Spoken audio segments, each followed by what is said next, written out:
کلام حق ہے کلام جس کا،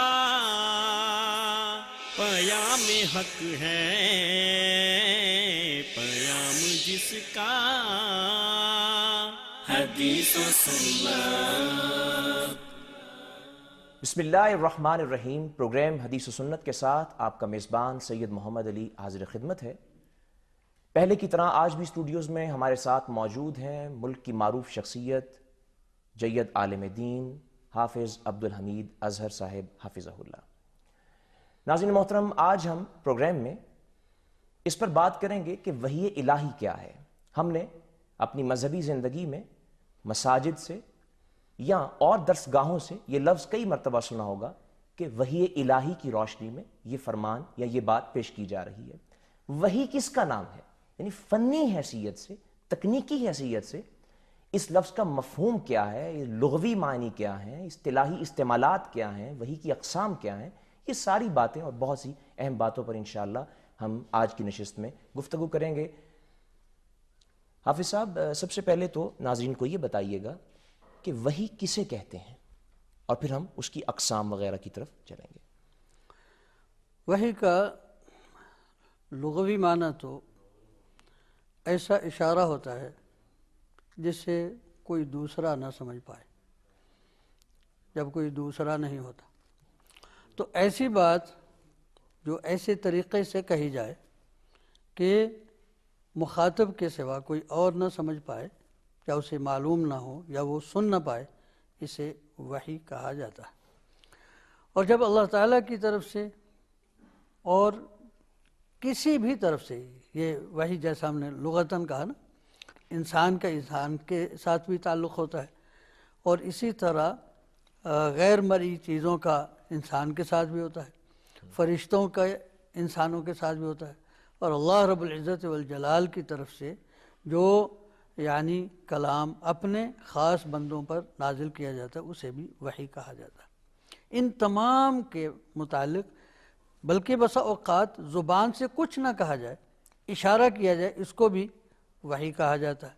جیسے سورہ مریم میں ہے فَأَوْحَى إِلَيْهِمْ أَن سَبِّحُوا بُكْرَةً وَعَشِيًّا، کہ حضرت زکریا علیہ السلام اپنے عبادت خانے سے برآمد ہوئے اور لوگوں کو اشارے سے کہا أَن سَبِّحُوا بُكْرَةً وَعَشِيًّا، تو یہاں بھی اوحا کا لفظ ذکر ہوا۔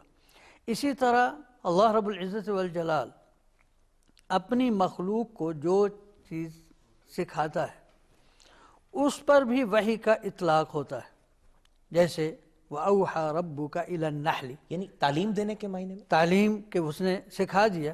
وَأَوْحَى رَبُّكَ، اس کی فطرت میں، اس کی جبلت میں، اور اس کی کیفیت کا ہے اللہ ہی جانتا ہے۔ وَأَوْحَى رَبُّكَ إِلَى النَّحْلِ، کہ تیرے پروردگار نے شہد کی مکھی کی طرف یہ وحی کی۔ اور اسی طرح جو شیاطین اپنے دوستوں کی دلوں میں وسوسے ڈالتے ہیں اس کو بھی قرآن نے وحی قرار دیا۔ ان الشیاطین لیوحون الی اولیائہم، کہ شیاطین اپنے اولیاء کی طرف وحی کرتے ہیں۔ جس طرح کہ جو صحابہ کے زمانے میں اور بعد میں کئی متنبی ہوئے نا، تو انہوں نے کہا کہ فلاں کہتا ہے کہ میری طرف وحی ہوتی ہے، تو انہوں نے کہا ہاں ٹھیک کہتا ہے، شیطان اپنے دوستوں کی طرف وحی کرتے ہیں۔ تو اس کو کیونکہ وہ یعنی خفی قسم کا تعلق ہوتا ہے، اسی طرح جو قرآن نے کہا، قرآن اسے وسوسہ کہتا ہے، الذی یوسوس فی صدور الناس، تو جو خفیہ اشارہ ہوتا ہے نا اسی کو قرآن کی اصطلاح میں اور اب ہماری عام بھی اصطلاح میں وحی کہا جاتا ہے۔ اور اللہ رب العزت والجلال جو اپنے بندوں سے، خاص بندوں سے کلام فرماتا ہے اسے بھی قرآن نے وحی قرار دیا۔ ما کان لبشر ان یکلمہ اللہ الا وحیا او من وراء حجاب، کہ کسی بشر کا یہ مقام نہیں ہے کہ اللہ اس سے کلام کرے سوائے وحی کے، یا پھر پردے کے پیچھے سے، الی آخر الآیہ۔ وہی حافظ صاحب جیسے آپ نے بتائی ہے اس کے لغوی استعمالات ہو گئے، اور یہ کہ اصطلاحی معنوں میں آپ نے اشارہ کیا کہ وہی اللہ کے اس پیغام کا نام ہے جو وہ نبیوں تک پہنچاتا ہے۔ تو یہ چونکہ مخفی ہوتا ہے اس لیے اس کا نام وحی رکھا گیا، یہ مناسبت ہوگی ہاں انشاءاللہ۔ لغوی اور شرعی معنوں میں۔ تو اب وحی کی اقسام کیا ہیں، یعنی اس کی علامتیں کیا ہوتی ہیں، اس کی اقسام کیا ہیں، ذرا اس کے بارے میں وضاحت فرمائیے گا۔ یعنی ایک تو عام جو وحی ہے نا اس کی بھی اقسام تو ہو گئی نا، کہ ایک تو وحی ہوتی ہے کوئی چیز سکھانے کے لیے، جیسا شہد کی مکھی کی طرف ہوگی۔ جو پیغام اللہ اپنے نبیوں اسی طرح مثلا اپنے مقرب بندوں سے بھی بسا اوقات وہ وحی کے ذریعے سے اوحینا الی ام موسیٰ، کہ ہم نے موسیٰ کی والدہ کی طرف وحی کر دی، اپنا حکم بھیجا۔ اور اس طرح اگر آپ کہیں گے نا تو وحی کی دو قسمیں ہیں، ایک ہے وحی رسالت کہ جس میں ایک پیغام ہے جسے دوسروں تک پہنچانا ہے، اور ایک وحی ہوتی ہے تعلیم کی یا اخبار کی کہ کوئی خبر دے دی، کوئی تعلیم دے دی، اس کی ذات کی حد تک وہ محدود ہوتی ہے۔ اب یہ کہیے کہ جو وحی رسالت ہے اس کی کیا اقسام ہیں؟ جی جی بالکل۔ اس کی بھی یعنی ایک تو کتاب کی شکل میں وحی ہوتی ہے جو ان کی طرف نازل ہوتی ہے، وحی کتاب کی شکل میں، اور ایک وحی کتاب کے علاوہ ہوتی ہے، اور قرآن حکیم میں اس کی کتنی مثالیں ہیں۔ جی حضرت موسیٰ علیہ السلام جو جلیل القدر پیغمبر ہیں، وَكَانَ عِنْدَ اللَّهِ وَجِيهًا، اور ان کا ہی قصہ قرآن میں سب سے زیادہ بیان ہوا ہے۔ جب وہ مدین سے واپس آ رہے ہیں اپنی اہلیہ کے ساتھ، تو اللہ رب العزت والجلال نے فرمایا فَاسْتَمِعْ لِمَا يُوحَىٰ، سنو تمہاری طرف کیا وحی ہوتی ہے۔ تو یہ بھی وحی ہے۔ تورات تو ابھی نازل نہیں ہوئی، تورات ابھی نازل نہیں ہوئی۔ جب فرعون کے دربار میں جاتے ہیں، وہاں بھی جب مقابلہ ہوتا ہے اور وہ جادوگر اپنے وہ رسیاں پھینکتے ہیں، چھڑیاں پھینکتے ہیں، تو وہاں بھی ہے کہ ہم نے اوحینا الی موسیٰ، ہم نے موسیٰ کی طرف وحی کی، ان القی عصاک، کہ اپنا عصا پھینک دو، تلقف ما صنعوا، کہ یہ جو کچھ انہوں نے پھینکا سب کچھ نکل جائے۔ تورات ابھی نازل نہیں ہوئی۔ تو ابھی تورات نازل ہونے سے پہلے جو وحی حضرت موسیٰ علیہ السلام پر اتر رہی تھی وہ کتاب کے علاوہ ہی تھی۔ تو اس کی مثالیں تو یعنی قرآن میں اور قرآن نے کہا، حضرت محمد رسول اللہ صلی اللہ علیہ وسلم مخاطب ہے، اِنَّا أَوْحَيْنَا إِلَيْكَ كَمَا أَوْحَيْنَا إِلَى نُوحٍ وَالنَّبِيِّينَ مِن بَعْدِ، کہ ہم نے آپ کی طرف وحی کی جس طرح ہم نے نوح علیہ السلام اور ان کے بعد آنے والے انبیاء کی طرف وحی کی۔ گویا جس طرح ان میں سے اسی کے بعد وہ حضرت موسیٰ کی تورات اور حضرت داود کی زبور کا بھی تذکرہ آتا ہے، حضرت عیسیٰ کی انجیل کا تذکرہ بھی آتا ہے۔ یہ جو کتاب کی صورت میں وحی آئی اسے پھر ہم وحی مطلوب کہہ لیں گے؟ تو جو کتاب کی وحی ہے اسے اب ہماری یہ اصطلاح ہے، ہماری یہ اصطلاح ہے کہ اسے وحی مطلوع کہہ لیتے ہیں اور دوسری کو غیر مطلوع کر لیتے ہیں۔ لیکن یہاں ایک فرق میں ضرور کہنا چاہوں گا کہ اس کا یہ مطلب نہیں ہے کہ قرآن کے علاوہ جو وحی ہوتی ہے اس کی تلاوت نہیں ہوتی۔ یہ ہم نے اپنے طور پر سمجھ لیا، اس سے تلاوت خاص مراد ہے، یعنی نماز میں جو قرات کے طور پر تلاوت کی جاتی ہے نا، وہ وہاں ہم قرآن کے سوا کچھ نہیں پڑھ سکتے۔ فَقْرَؤْا مَا تَيَسَّرَ مِنَ الْقُرْآنِ، وہاں ہم قرآن پڑھیں گے۔ تو اس کا یہ مطلب نہیں ہے کہ جو باقی جو غیر مطلوع جسے ہم وحی کہتے ہیں نا اس کی تلاوت نہیں ہوتی، تلاوت ہوتی ہے، اس کی ہوتی ہے، نماز میں اس کی اس طرح تلاوت نہیں ہوتی جس طرح قرآن۔ لیکن آپ صاحب اگر ہم اس کو یوں دیکھ لیں کہ قرآن نے اس کے لیے جو لفظ استعمال کیا وہ تعلیم ہے، یعنی جیسے آپ نے پچھلے پروگرام میں بات ہو رہی تھی یتلو علیہم آیاتہ، تو قرآن مجید کے لیے تو تلاوت کی اصطلاح استعمال کی، اور جو دوسری وحی ہے یعنی کتاب کی صورت میں جو نہیں آئی اس کے لیے قرآن نے تعلیم کا لفظ بولا ہے بجائے کتاب تلاوت کے، کہا کہ وہ تعلیم ہے۔ تو شاید اس لیے بھی یہ بات رائج ہو گئی کہ اس کو جو ہے وہ غیر مطلوع اور اس کو مطلوع کہہ لیا گیا۔ نہیں صاحب، ایسا نہیں ہے۔ قرآن نے حکمت پر بھی تلاوت کا لفظ بولا ہے، جس طرح تعلیم کا لفظ بولتا ہے، کتاب کے ساتھ تعلیم کا لفظ بھی آیا ہے، تلاوت کا لفظ بھی آیا ہے۔ اور اسی طرح حکمت پر بھی وَاذْكُرْنَ مَا يُتْلَى فِي بُيُوتِكُنَّ مِنْ آیَاتِ اللَّهِ وَالْحِکْمَةِ امہات المؤمنین مخاطب ہیں، سورہ احزاب ہے یہ۔ فرمایا کہ اس بات کو ذہن میں رکھو، یاد کرو کہ تمہارے گھروں میں کتاب کی تلاوت ہوتی ہے اور حکمت کی تلاوت ہوتی ہے، آیات اللہ کی تلاوت ہوتی ہے، وہ قرآن ہے۔ اور حکمت کیا ہے؟ وہ جو حضرت محمد رسول اللہ صلی اللہ علیہ وسلم جو گفتگو فرماتے ہیں وہ حکمت کے موتی ہی تو رولتے ہیں۔ تو اسی لیے میں نے کہا کہ تلاوت دونوں کی ہوتی ہے، یہ فرق نہیں ہے۔ ہاں، نماز میں قرات کے طور پر جو تلاوت ہوتی ہے نا، وہ صرف قرآن کی ہوتی ہے، وہاں ہم احادیث نہیں پڑھ سکتے۔ حافظ صاحب، ابھی دوران گفتگو یہ بات بھی آئی آغاز میں کہ ایک وحی ہے جو وحی رسالت ہے، اور دوسری وحی ہے جو اللہ تعالیٰ کسی پہ بھی کرتے ہیں، حتیٰ کہ انسانوں پہ اس میں بھی تفریق نہیں ہے، نیک آدمی پہ یا فاجر و فاسق پہ، یا یہ کہ آپ نے تو یہ بھی بتایا کہ شہد کی مکھی کا حوالہ دیا، دیگر مخلوقات پہ بھی اللہ کی وحی ہوتی ہے۔ اس کے معنی کیا ہے؟ مطلب وہ یہ وحی رسالت کے علاوہ جو دوسری وحی ہے اس کے بارے میں بات ہوئی۔ تو اس کو ہی میرا خیال ہے ہمارے ہاں عرف عام میں القاء کے لفظوں سے بھی جو ہے وہ یاد کیا جاتا ہے۔ تو اس کی حیثیت شریعت میں القاء کی کیا حیثیت ہے؟ اس کی اوتھینٹسٹی یا لیگلٹی، یعنی اس کی قانونی حیثیت وحی رسالت کے مقابلے میں کچھ ہے یا اس کی کوئی حیثیت نہیں ہے؟ اس پہ انشاءاللہ ہم بات کریں گے۔ اس پہ ظاہر ہے یہ بہت اہم مسئلہ ہے، انشاءاللہ تفصیل سے بات ہوگی۔ وقت ہوا ایک بریک کا۔ ناظرین محترم، ہم نے پروگرام کی اس نشست میں یہ جاننے کی کوشش کی ہے کہ وحی کس کو کہا جاتا ہے، وحی کی اقسام کیا ہیں، اس کی ڈیپتھ میں جائیں گے، اور پھر یہ کہ وحی رسالت کے علاوہ جو دوسری وحی ہے اس کی حیثیت دینی معاملات میں اور مذہبی معاملات میں کیا، اس پہ بات کریں گے۔ لیکن یہاں پہ لیتے ہیں ایک مختصر سا وقفہ، ہمارے ساتھ رہیے گا۔ کلام حق ہے کلام جس کا،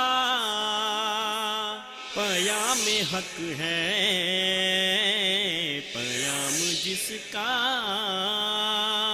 حدیث و سنت۔ کلام حق ہے کلام جس کا، پیام حق ہے پیام جس کا، حدیث و سنت۔ ویلکم بیک ناظرین، پروگرام حدیث و سنت میں آپ کا میزبان حاضر خدمت ہے۔ بریک سے پہلے ہم بات کر رہے تھے وحی الہی کی تفصیل اور اس کی حقیقت پر۔ حافظ صاحب سے ہم یہ پوچھنے کی کوشش کریں گے کہ وحی رسالت کے علاوہ جو وحی ہے اس کا مقام کیا ہے، اور اگر کبھی اس کا ٹکراؤ یا تعارض وحی رسالت کے ساتھ ہوتا ہے تو قرآن مجید اس کو کس حیثیت سے دکھاتا ہے، اور حدیث میں اس کے بارے میں کیا وضاحتیں موجود ہیں۔ حافظ صاحب، اس بارے میں رہنمائی کیجیے گا کہ القاء ہے، کسی فاجر و فاسق پہ ہو یا کسی نیک ولی اللہ پہ ہو، اس کو اسلام کس حیثیت سے دیکھتا ہے، یعنی القاء کی کون کون سی کیفیتیں ہیں جن پر قرآن مجید نے روشنی ڈالی ہے؟ بات یہ ہے کہ علم وہ صرف اللہ کے پاس ہے، لا یحیطون بشیء من علمہ الا بما شاء، کہ اس کے علم میں سے کسی چیز کا کوئی مخلوق احاطہ نہیں کر سکتی، ہاں جتنا وہ عطا کرے۔ اب جتنے علوم ہیں سب کے سب اللہ تعالیٰ کے عطا کردہ ہیں۔ جتنے علوم ہیں، وہ زراعت کا ہو، وہ ہماری صنعت و حرفت کا ہو، سب کے سب علوم اللہ تعالیٰ بندے کو عطا فرماتا ہے۔ اگر کوئی شخص کسی وقت کسی کو سٹرائک ہوتی ہے، یہ جتنی ایجادات ہیں سٹرائک پر ہی تو ہیں، لیکن وہ بھی اللہ تعالیٰ کی طرف سے ہوتی ہے۔ وَلَا يُحِيطُونَ بِشَيْءٍ مِّنْ عِلْمِهِ إِلَّا بِمَا شَاءَ، اور وَمَا تَشَاءُونَ إِلَّا أَن يَشَاءَ اللَّهُ، یہ کہ دل میں بھی جو خیال آتا ہے نا وہ ایسے ہی نہیں آتا۔ یہ ہم سمجھتے ہیں کہ اتفاق ایسا ہوا، اتفاق سے کچھ نہیں ہوتا، سب کچھ اللہ تعالیٰ کی مشیت سے ہوتا ہے۔ إِنَّا كُلَّ شَيْءٍ خَلَقْنَاهُ بِقَدَرٍ وَكُلُّ شَيْءٍ فَعَلُوهُ فِي الزُّبُرِ، کہ جو بھی یہ کرتے ہیں یہ سب کچھ لکھا ہوا ہے، اور ہم نے ہر چیز کو ایک تقدیر کے ساتھ پیدا کیا۔ تو یہ جو یکا یک نہیں ہوتی. تو جتنے علوم ہیں انسانی علوم بھی جتنے کے جتنے ہیں سب کے سب اللہ کے سکھائے ہوئے ہیں. جیسے قرآن حکیم نے کہا سورہ المائدہ ہے کہ تُعَلِّمُونَهُنَّ مِمَّا عَلَّمَكُمُ اللَّهُ، کہ وہ شکاری کتے جو تم چھوڑتے ہو تم ان کو سکھاتے ہو اس میں سے جو تمہیں اللہ نے سکھایا ہے. اب یہ جانوروں کو سدھانا یہ اللہ تعالیٰ کی گویا کہ دی ہوئی صلاحیت ہے اور اس کا دیا ہوا علم ہے. لیکن اس علم میں اور دوسرے علوم میں فرق یہ ہے، علوم نبوت اور ان علوم میں، کہ یہ انسان تجربات کے ساتھ اس میں یعنی کمی بیشی کر سکتا ہے، ایک کا تجربہ دوسرے سے مختلف ہو سکتا ہے. لیکن جو علوم نبوت ہیں وہ ایک خاص کیفیت کے ساتھ انبیاء پر اتارے جاتے ہیں، اس میں کسی دوسرے کو دخل دینے کی اجازت نہیں ہوتی. جیسے قرآن نے خود کہا ہے یحفظونہ من امر اللہ، کہ سورہ جن میں فرمایا کہ اس کے آگے اور پیچھے من بین یدیہ ومن خلفہ رصدا، کہ جب وحی الہی اترتی ہے تو اس کے آگے اور پیچھے گارد ہوتی ہے جس میں وہ اپنا باطل کوئی بھی شیطان داخل نہیں کر سکتا. جبکہ جو دوسری چیزیں ہیں یہیں سے اب آپ اندازہ لگا لیں گے کہ جو عام انسانوں کے جو القاءات ہیں وہاں بسا اوقات شیطان ایسا یعنی چیز داخل کر دیتا ہے کہ جسے وہ شخص بسا اوقات وہ غلط فہمی کا میں مبتلا ہو کر اسی علم کا حصہ سمجھ لیتا ہے کہ جو شاید یہ عام الہام لوگوں کے، یہ عام انسانوں کے، اور انبیاء علیہم السلام کی طرف وحی جو نازل ہوتی ہے اس میں یہ فرق ہے کہ وہ محفوظ ہوتی ہے. اِنَّا نَحْنُ نَزَّلْنَا الذِّكْرَ وَإِنَّا لَهُ لَحَافِظُونَ. فرشتوں کے القاء میں جو فرشتہ وحی لے کر آتا ہے اور جو عام انسانوں کا علم ہے اس میں یہ فرق ہے. اس میں بسا اوقات شیطان کی مداخلت ہوتی ہے، اس میں شیطان کی مداخلت نہیں ہو پاتی، وہ محفوظ ہوتی ہے. جس کا اور انبیاء علیہم السلام کا جو علم ہوتا ہے نا وہ واضح ہوتا ہے، اس میں کوئی ایج پیج نہیں ہوتا.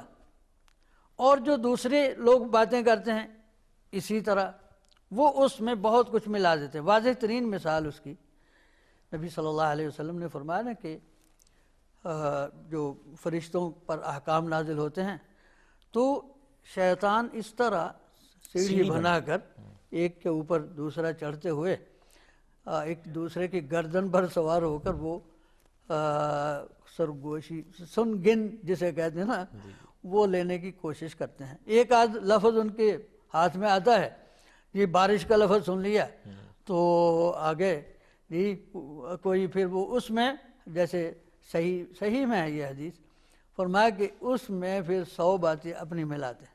فرمایا جو سچ ہوتی ہے نا بات وہ ایک بات ہوتی جو اس نے وہاں سے سنی ہوتی، باقی وہ ان کی اپنی ملاوٹ ہوتی. اور پھر وہ قرآن نے اشارہ کی تتنزل علی کل افاک اسیم، میرا خیال ہے وہ یہی ہیں لا کے پھر زمین پہ افاق اور اسیم وہ جو اس پورے جھوٹے پروپیگنڈے کو فروغ دینے والا ہے اس تک پہنچا دیتے ہیں اور وہ پوری کہانی اور تصویر بنا کے اس کو فروغ دے دیتا ہے اور وہ ایک القاء یا الہام کی صورت میں لوگوں کے ہاں رائج ہو جاتا ہے. اور جس کی واضح مثال نبی اکرم صلی اللہ علیہ وسلم کے زمانے میں تھی، ابن سیاد یا ابن سعید مشہور ہے. بالکل جی نبی صلی اللہ علیہ وسلم اس کے ہاں گئے، درختوں کی اوٹ میں چھپتے ہوئے اس کی ماں نے دیکھ لیا اور جگا دیا اس کو. نبی صلی اللہ علیہ وسلم نے فرمایا نا وہاں کہ اگر یہ اسے سوتا رہنے دیتی تو آج اس کا معاملہ کھل جاتا. نبی صلی اللہ علیہ وسلم نے اسے پوچھا من یاتیک، کون آتا ہے تمہارے پاس؟ اس نے کہا صادق و کاذب، ایک سچا بھی آتا ہے جھوٹا بھی آتا ہے. تو نبی صلی اللہ علیہ وسلم نے فرمایا لبس علیہ، اسے پتہ نہیں کہ سچ کیا ہے اور جھوٹ کیا ہے. تو یہ فرق ہے، یعنی انبیاء کی وحی اور ان لوگوں کی وحی میں وہ فرق نہیں کر پاتے. کبھی سچ ہو گیا کبھی جھوٹ ہو گیا، کبھی وہ کلمہ ہے جو اس نے کہیں سے سنا ہوا ہے وہ سچا ہے اور کہیں جو شیطانوں کا ملایا ہوا جھوٹ ہے. اب اس تفصیل کی روشنی میں صرف مختصراً یہ بات نتیجے کے طور پہ فرمائیے گا کہ اگر میرا الہام، میری سوچ، میری صلاحیت وہ یہ تقاضا کرتی ہے کہ میں کوئی ایسی بات کہوں، کوئی ایسا فتویٰ دوں، کوئی ایسا موقف بناؤں جو براہ راست وحی رسالت اور علوم نبوت سے ٹکراؤ اس کے اندر پایا جاتا ہے۔ تو نتیجہ کیا ہے؟ کیا میری بات کو کوئی حیثیت ہوگی، اسے قبول کیا جائے گا، رد کر دیا جائے گا؟ نہیں، اس کی تو کوئی یعنی وحی رسالت کے ساتھ تو اس کی کوئی نسبت ہی نہیں، اس کی کوئی حیثیت ہی نہیں۔ اس کے مقابلے میں تو اس کو بالکل نہیں مانا۔ اگر کسی کے دل میں ایسے بات آتی ہے وہ شیطانی وسوسہ ہے، کیونکہ دین تو حضرت محمد رسول اللہ صلی اللہ علیہ وسلم پر مکمل ہو چکا، اور وحی رسالت کے ساتھ الیوم اکملت لکم دینکم واتممت علیکم نعمتی ورضیت لکم الاسلام دینا۔ اور جہاں تک ہم نے دوسرے الہام کا تذکرہ کیا نا، یا القاء کا، اس کے لیے انبیاء نہیں آئے۔ انبیاء علیہم السلام کوئی یہ طریقہ سکھانے کے لیے نہ کوئی زراعت سکھانے کے لیے، نہ کوئی صنعت سکھانے کے لیے آئے، اس لیے کہ یہ انسانی علوم ہیں اور ان میں انسان کو اختیار دیا گیا ہے، جیسے چاہے کھانا پکا لیں، جیسے چاہے کپڑے سی لیں، لیکن ان کی جو حدود و قیود جو اللہ تعالیٰ کو مطلوب ہیں وہ اللہ رب العزت والجلال نے وحی کے ذریعے اپنے انبیاء کو سکھائیں اور انہوں نے اپنی امتوں کو سکھائی۔ یہی اہمیت ہے حدیث کی بہتر ہے، بہتر اور سنت کی، بہتر۔ کہ یہ علوم نبوت سے تعلق رکھتا ہے، تو اس لیے اس پر یعنی ہمیں اسے عام علوم کی طرح نہیں یعنی سمجھنا چاہیے۔ لا تجعلوا دعاء الرسول بینکم کدعاء بعضکم بعضا فلیحذر الذین یخالفون عن امرہ ان تصیبہم فتنۃ او یصیبہم عذاب علیم۔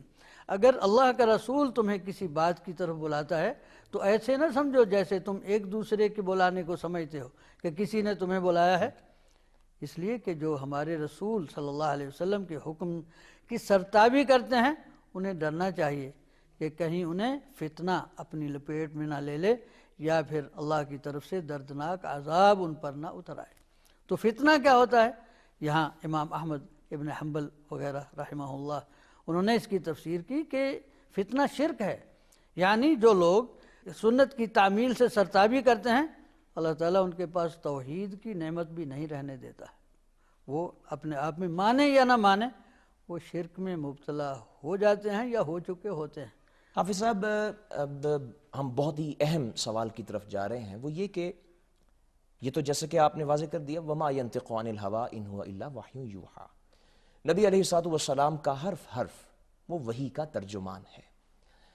اب یہاں یہ جاننے کی بھی ہم کوشش کریں گے کہ وحی جب آپ صلی اللہ علیہ وسلم پہ اترتی تھی تو اس کی کیفیت کیا ہوتی تھی، وہ انداز نزول وحی کا کیا تھا، ذرا اس کے بارے میں ہمارے ناظرین کو بتائیے گا۔ اور یہ یعنی وحی کے نازل ہونے کا جو صورت تھی اور نبی اکرم صلی اللہ علیہ وسلم کی جو کیفیت تھی وہ تو صحیحین میں، صحیح بخاری میں خاص طور پر یہ تو تفصیل سے مروی ہے۔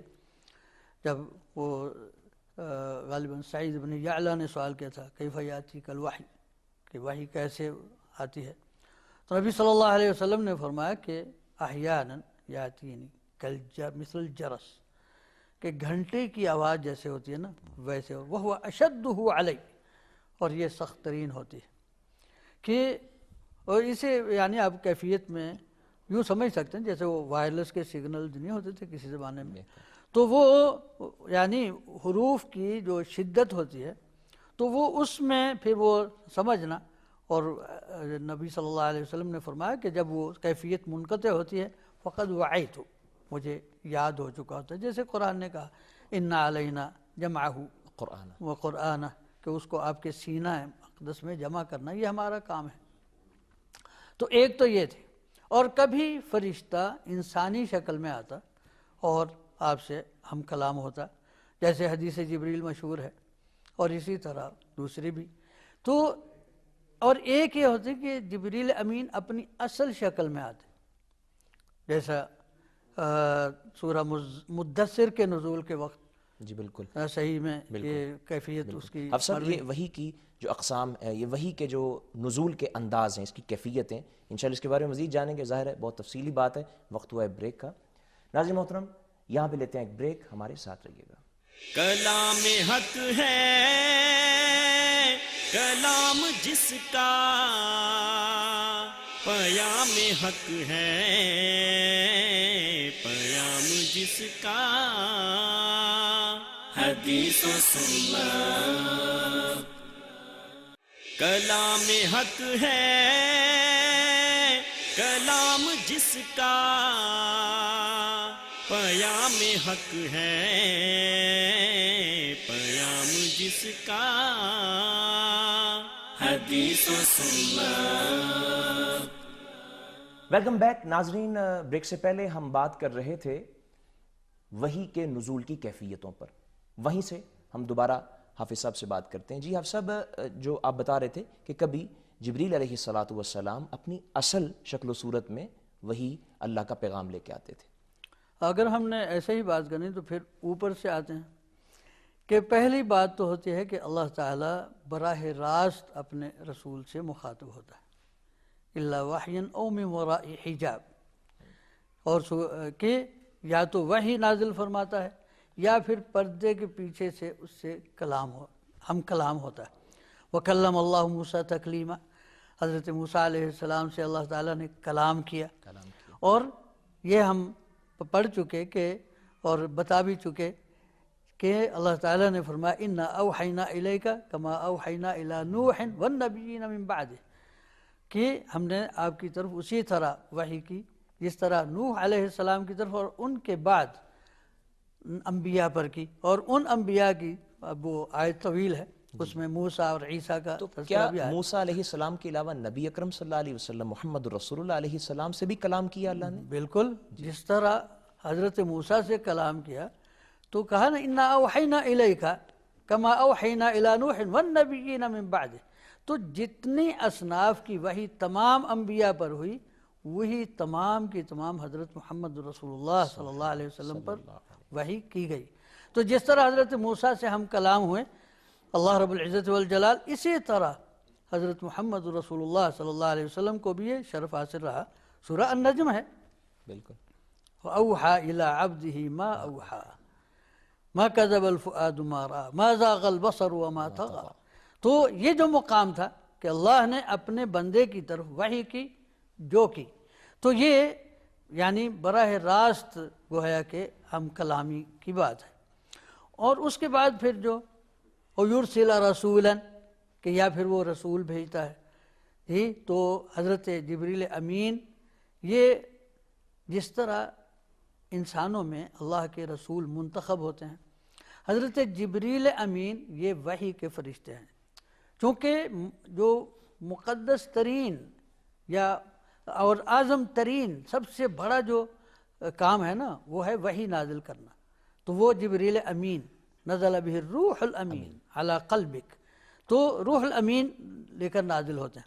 اب اس کی بھی دو کیفیتیں ہیں، کبھی تو حضرت جبریل امین انسانی شکل میں آتے اور ہم کلام ہوتے، اس کی بہت سی روایات ہیں، اور وہ حدیث جبریل والی تو مشہور ترین روایت ہے۔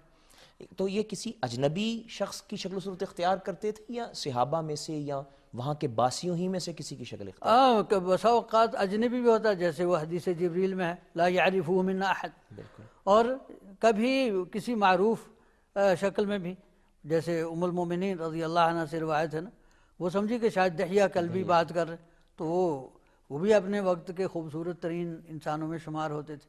تو اس طرح یہ کیفیت ہے، اور بسا اوقات براہ راست دل پر نازل ہوتی، جیسے کہا کہ وہ گھنٹے کی آواز کی طرح نازل ہوتی ہے۔ تو اللہ تعالیٰ اللہ اعلم حیث یجعل رسالتہ، اللہ جانتا ہے کہ اس نے اپنا پیغام کس طرح بھیجنا ہے اپنے بندے کی طرف، تو یہ ساری کیفیتیں ہیں، واللہ تعالیٰ اعلم۔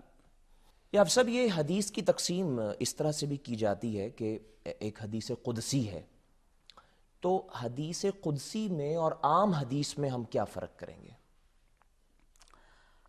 حدیث قدسی جیسا کہ اس کے نام سے ظاہر ہے، نبی صلی اللہ علیہ وسلم اپنے بیان میں جب اللہ کا حوالہ دے دیں یا اللہ رب العزت والجلال کے متعلق کوئی چیز فرما دیں تو اس کو باقی حدیثوں کے مقابلے میں حدیث قدسی کہا جاتا ہے۔ جیسے کہ فرمایا کہ ان اللہ تعالی یقول، کہ اللہ رب العزت والجلال یہ فرماتا ہے یا بنی آدم، اے آدم کی اولاد،